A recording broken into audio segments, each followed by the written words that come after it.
1절부터 16절입니다. 신약성경 223면입니다. 저와 번갈아 교독하고 마지막 절 함께 읽겠습니다. 우리가 그들을 작별하고 배를 타고 바로 고스로 가서 이튿날 로도에 이르러 거기서부터 바다라로 가서 베니게로 건너가는 배를 만나서 타고 가다가 구브로를 바라보고 이를 왼편에 두고 수리아로 향해하여 두로에 상륙하니 거기서 배의 짐을 풀려 함이러라.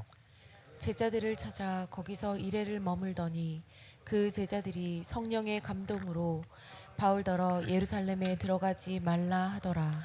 이 여러 날을 지낸 후 우리가 떠나갈새 그들이 다 그 처자와 함께 성문 밖까지 전송하거늘 우리가 바닷가에서 무릎을 꿇어 기도하고 서로 작별한 후 우리는 배에 오르고 그들은 집으로 돌아가니라. 두로를 떠나 항해를 다 마치고 돌레마이에 이르러 형제들에게 안부를 묻고 그들과 함께 하루를 있다가 이튿날 떠나 가이사랴에 이르러 7 집사 중 하나인 전도자 빌립의 집에 들어가서 머무르니라. 그에게 딸 넷이 있으니 처녀로 예언하는 자라.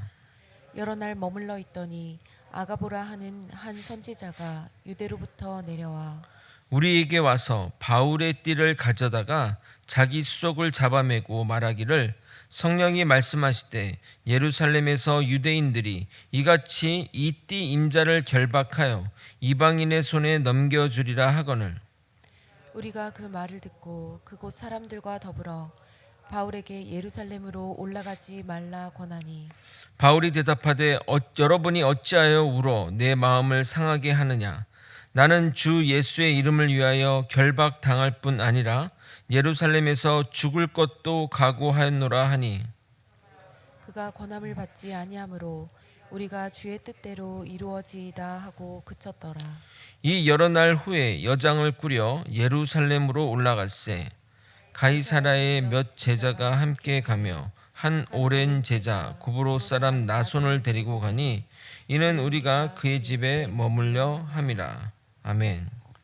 사도 바울과 에베소 장로의 눈물 어린 그런 헤어짐은 모든 사명자의 운명과도 같습니다. 저도 여러 번 사역지를 옮기면서 성도들과 헤어졌지만 매번 이별이 힘들었습니다. 어느 성도님은 부교육자가 떠나는 것에 상처를 받아 마음 주지 않기로 마음먹었는데 또 마음을 줬다면서 아쉬워했던 것이 기억납니다. 바라옵기는 거제 소망교회 성도들과 헤어지는 일이 안 생겼으면 하는 마음입니다. 오늘은 밀레도에서 예루살렘으로 가는 여정 가운데 만나는 사람들을 통해 하나님의 음성을 듣게 됩니다. 우리가 성령의 음성에 어떻게 반응해야 하는지 오늘 본문 가운데 중요한 깨달음을 줄 것입니다. 모든 일에 믿음으로 반응하는 저와 여러분이 되시길 예수님의 이름으로 소망합니다.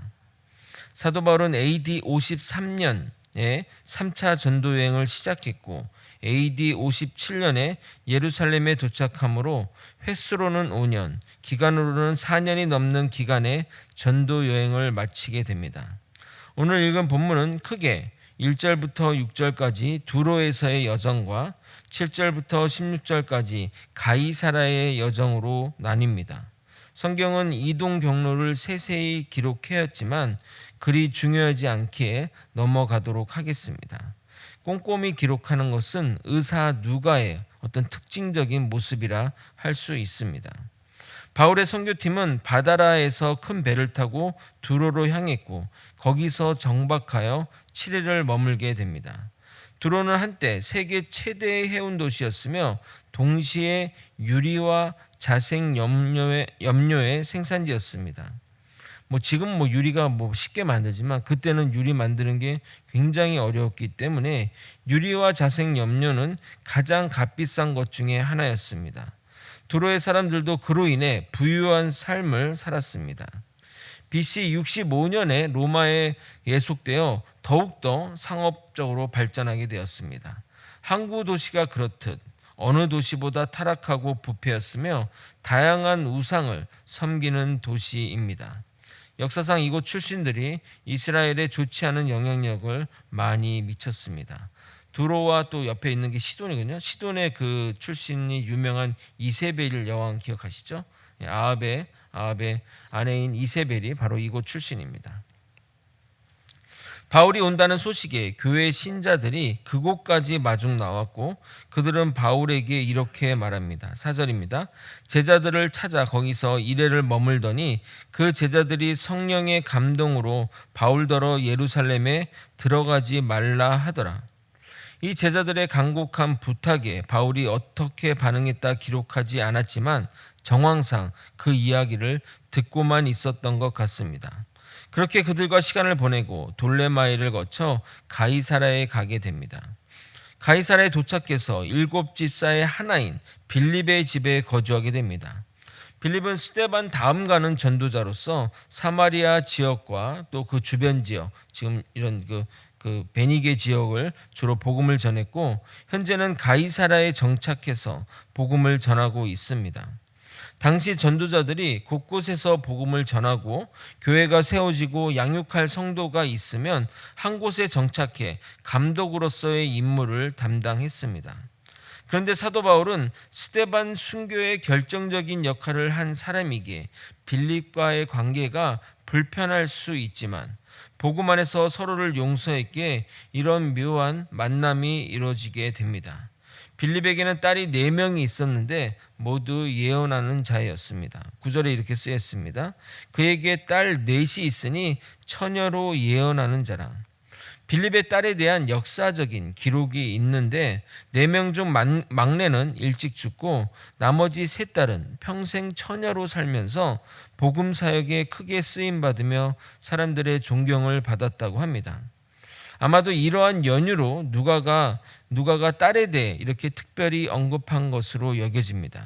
특히 이 딸들이 초대 그리스도교의 역사와 사건과 인물에 관한 이야기를 사람들에게 전했다고 알려졌는데 누가도 성경을 기록하면서 이 딸들의 도움을 분명 받았을 것입니다. 그래서 특별한 인연 가운데 이렇게 기록한 것이라 확인할 수 있습니다. 그곳에 거주하는 동안 유명한 선지자인 아가보가 바울을 찾아오게 됩니다. 10절과 11절입니다. 여러 날 머물러 있더니 아가보라 하는 한 선지자가 유대로부터 내려와 우리에게 와서 바울의 띠를 가져다가 자기의 수족을 잡아매고 말하기를 성령이 말씀하시되 예루살렘에서 유대인들이 이같이 이 띠 임자를 결박하여 이방인의 손에 넘겨주리라 하거늘. 여러분 아가보 선지자를 기억하십니까? 사도행전 11장에 등장해서 천하의 큰 흉년이 발생할 것을 예언했고 AD 46년에 그 예언이 성취되었습니다. 그런 아가보에게 유명한 정말 예언을 하는 아가보였기 때문에 그의 예언을 예사롭게 들을 수 없었습니다. 아가보의 예언을 듣고 누가를 포함해 그곳에 있던 모든 이들이 바울에게 예루살렘에 올라가지 말라고 권하게 됩니다. 12절을 같이 한번 읽어보도록 하겠습니다. 함께 읽겠습니다. 시작. 우리가 그 말을 듣고 그곳 사람들과 더불어 바울에게 예루살렘으로 올라가지 말라 권하니. 그러니까 12절 주어가 우리가죠. 우리가는 자기를 포함한 그 누가를 포함한 모든 사람들이 그렇게 또 말렸다는 겁니다.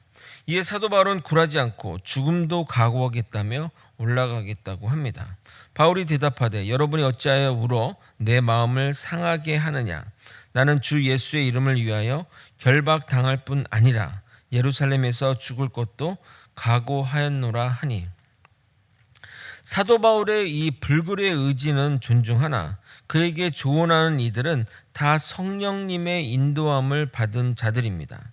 안디옥에서 내려온 제자들도 성령의 감동으로 말한 것이고 아가보 선지자도 성령의 말씀을 따라 이야기한 것입니다. 그리고 성령이 아니더라도 다른 목적으로 이야기한 것은 아닙니다. 오히려 악한 자들이면 아무 일 없으니 올라가라고 했을 것입니다. 사도 바울은 왜 성령의 인도함을 받은 그들의 이야기를 무시하는 것일까요? 사도 바울이 듣는 성령의 인도함과 그들이 따르는 그 성령님은 다른 성령님일까요? 여기서 정말 중요한 깨달음을 줍니다. 성령님의 인도함을 받은 예언은 미래 사실을 알려줄 뿐이지 그것에 대한 결정은 본인의 몫입니다. 쉽게 표현하자면 하나님의 말씀에 대한 적용은 본인의 결정, 본인의 선택에 따라 달라지게 된다는 겁니다. 예를 들어 이웃을 사랑하라는 하나님의 말씀에 어떤 이들은 그 이웃에게 물질을 제공함으로써 사랑을 실천할 수 있고, 또 외로운 노인에게 말벗이 되어 그 사랑을 실천할 수가 있고, 그 사람의 집안일을 도와줌으로써 사랑을 실천할 수가 있습니다. 그 말씀의 적용은 이렇게 달라질 수가 있는 겁니다. 성령이 알려준 미래의 사도 바울의 모습은 사실임이 확실합니다. 누가가 사실이 확증됨을 따라 그것을 알려준 이가 성령님이라고 쓴 것이기 때문입니다. 실제 사도 바울의 운명이 예언대로 되었습니다. 그러므로 성령님이 그 사도 바울의 미래의 모습을 보여준 것이 맞습니다. 그럼 이제부터는 본인의 결정이 남은 겁니다.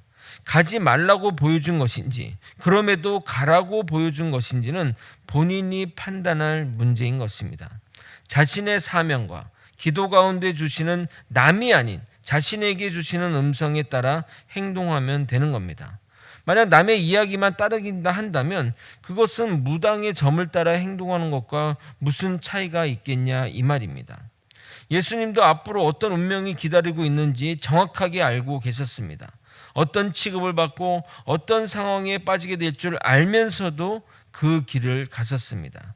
예수님 당신은 그 길을 가고 싶지 않았습니다. 그럼에도 부르신 사명에 순종하여 그 길로 나아간 것입니다. 이처럼 결정은 본인의 몫입니다. 가끔 성도분 중에는 이러한 예언의 은사 또 어떤 그런 것들을 가지고 있는 분들이 있습니다. 그럼 교회 질서를 따라 담임 목사에게 먼저 말하고 담임 목사님이 허락한다면 그 사실을 이야기해도 좋습니다. 하지만 팩트만 이야기해야 되지 어떻게 하라고 이야기하시면 절대 안 됩니다. 어떻게 할지는 그 사람이 결정할 일입니다.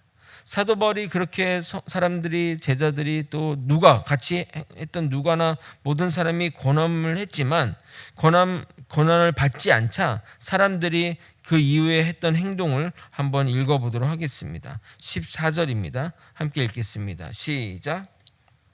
그가 권함을 받지 아니하므로 우리가 주의 뜻대로 이루어지이다 하고 그쳤노라. 우리는 이들처럼 주님의 뜻대로 이루어질 것이라고 축복만 하면 됩니다. 그가 성령의 말씀에 순종하지 않을지라도 순종하지 않을지라도 그것은 그 사람의 몫입니다. 그래서 우리는 주의 뜻대로 이루어지기를 바란다고 기도만 할 뿐입니다. 우리는 사람의 판단과 결정을 절대 비판하거나 판단해서는 안 됩니다. 그것은 우리가 심판자요 주님이 되려는 행동입니다. 주어진 대로 전할 따름이지 우리가 재판관이 되어 판단해서는 결코 안 됩니다. 야고보서 4장 11절 후반부와 12절을 읽어도록 하겠습니다. 내가 만일 율법을 판단하면 율법의 준행자가 아니요 재판관이로다. 입법자와 재판관은 오직 한 분이시니 능히 구원하기도 하시며 멸하기도 하시니라. 너가 누구에게 이웃을 판단하느냐. 말씀을 정리하겠습니다. 그동안 사도 바울 사역 가운데 함께했던 자들의 아쉬운 이별의 순간입니다. 앞으로의 운명을 너무나 잘 알고 있던 바울이기에 이 시간이 너무나 소중했습니다. 바울과 같은 신명의 사람들은 바울이 예루살렘에 가서 일어날 일들을 깨닫고 가기를 말리지만 바울은 자신의 사명을 생각하며 거절합니다. 고난이 예비되어 있다고 안 가면 누가 사명자의 길을 가겠습니까? 사명자는 앞으로의 닥칠 고난과 환난을 보기보다는 주님이 부르심, 주님이 맡기신 사명을 바라보며 나아가야 합니다. 우리 또한 사명자의 길에 지나친 간섭을 해서는 안 됩니다. 궁극적으로 결정은 본인이 해야 하는 것입니다. 우리는 기도하며 주님의 뜻대로 이루어지길 바라야 합니다. 그것이 사명자를 대하는 바른 자세입니다. 사명자의 길에 어떤 어려움이 있을지라도 나를 부르신 주님의 사명을 생각하며 나아가는 저와 여러분이 되시길 예수님의 이름으로 소망합니다. 다 함께 기도하시겠습니다. 하나님 아버지, 주님이 나를 부르신 그 사명을 생각하며 아버지 주어진 길을 정말 주님의 인도함 받아 나아갈 수 있도록 이끌어 주시옵소서. 아버지 또한 우리가 바라보는 사명자의 삶을 축복하고 기도하며 주의 뜻대로 이루어지기를 간절히 간구하며 살아가는 믿음의 사람들이 될 수 있도록 이끌어 주시옵소서. 무엇보다 나의 사명에 집중하며 하나님의 뜻을 아버지 분별하며 하나님의 뜻 가운데 살아가는 우리 모두가 되게 하여 주시옵소서. 사랑이 많으신 예수 그리스도 이름으로 기도드립나이다. 아멘. 주기도문으로 예배를 마치겠습니다.